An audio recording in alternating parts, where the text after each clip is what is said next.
na-abịa biko onwenu ndidi anyị nọ kịta na nri isi Igbo na nke Sunday Nwokoye mmụọ na-ebute akụ agụ iyi nke nri n'ụbọchị nke tata ka ọ na-eme ife agwụ ya wee kpọọ ndị Igbo kpọọ ndị ikwu na ibe si ka abịa nọnyere ya n'ụbọchị nke tata. Anyị na-anya na obi ya n'ụbọchị nke tata ife a na-eme tata bụ ife omenala Igbo.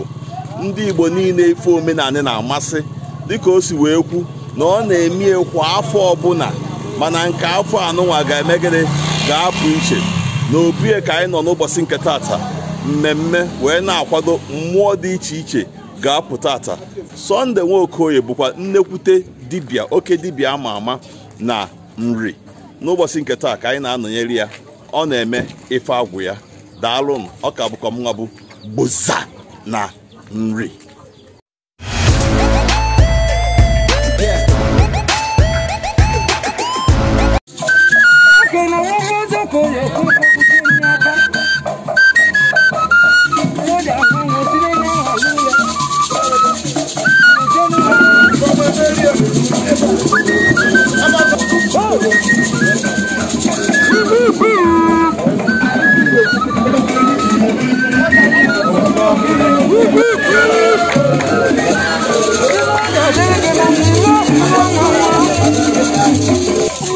Ndewo. Biko nwere ike ịkọwara anyị ife na-eme n'ụbọchị tata? Agwụ m ka m na-eme. Obodo m emega agwụ, ndị ndịrị emechega agwụ. Mana m na-eme agwụ m ji ewulu na m na-eme dibịa. So ikwu na ibe ma ndị ọyị m niile ma ndị m na ha dị mma mee ka m mee dị agwụ etu m si eme ya. Ana m eme ya every year n'ọnụ katazi ọ dị ka o si dị nselukwu isi ọ bịa dị ka iwe nye ekwe nsogbu nwee sị ka m mekwu ya etu anwụ m si eme ya gboo years back.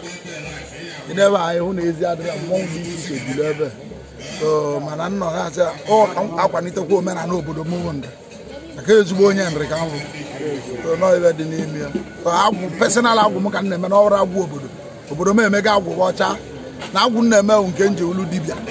Agwụ m ji eme dibịa ka m na-agba ọgbụgbụ ya ma obodo m emega agwụ soro ibe m mee nye ka echi eme ya na nke ụwa agwụ m ji eme dibịa ka m na-eme. Okay, kemgbe ijikara emie na ana m emekeli ya June ma July. O nwere particular date iji emie? Ọ na-eme agwụ obodo m na ya na Sunday ma enye Saturday mana abịa gụọ ọnya ka esi gụ ya nke disi ya ọ danara n'ọnwa na ndị eme ya so menye na ọba n'ọnwa isii Igbo ndị emelite wee mee ya tinye n'ọnwa. Ngwa ka ife anyị na-atụgasị anya efu n'ụbọchị tata? Ihe dị iche iche, ihe nnene dị iche iche ma mmọnwụ ma mmadụ, ihe dị iche iche. Onye ọ na-abịa na nwere ebe abụrụ ihe a na-achọ mmerụ arụ ọgwụ ya a na-eme ihe ọgwụ nọ ibe inwe ọṅụ ihe omenala Igbo. Ihe omenala Igbo, nkwalite omenala Igbo na ọ bụrụ ihe eji emerụ mmadụ arụ n'agbanyeghị n'ọyụ na ụmụ dibịa ma ya nara eme ya ka ewere kọọ nchi ma aka ọgwụ. Ụfọdụ si na-emebi ya ka mmiri ya mebe nke enwe nke ọ bụ na mmiri mazi anụ mụnwa bụ dibịa ebe nna eme mana m abụrụ dibịa maka afọ m ka anwụ si ege ebe dị n'ime ya. Daalụ.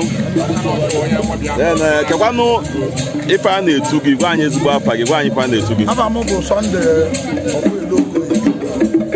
Ana m ata mmụọ na-ekwute na-aza asịrị ụlọ oriri na-azọ ọzọ mma echezie ndị piman ide mmiri chapta ochie m agụ iyi nri na ụmụnne prezentịrị ihe nna m azaba agụ iyi nri na ụmụ nri.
adịghị na nwa mmụọ ka nwoke na-achị nwoke dịrịkwa n'ọsọrọ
Welcome, sir. Welcome.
Ijele bụ mmọnwụ ikpeazụ na-agba na mmemme. Ijele bụ mmọnwụ ikpeazụ na-agba n'ọgbọ. Ọ bụrụ na ijele pụta, ị marụ na achịkọwago mmemme na mmemme akụrụwago na ọ dịgo ka ọ ya dị.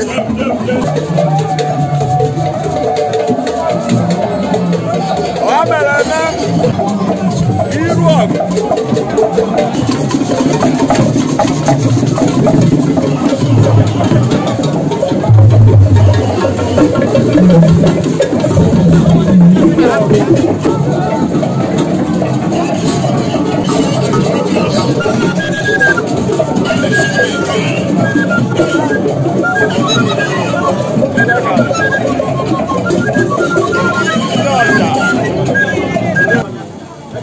Ebe a ka anyị achịkọta ya n'ụbọchị nke taata. Ya dịrị anyị mma. Udo dị. Ya gazie. Bye bye.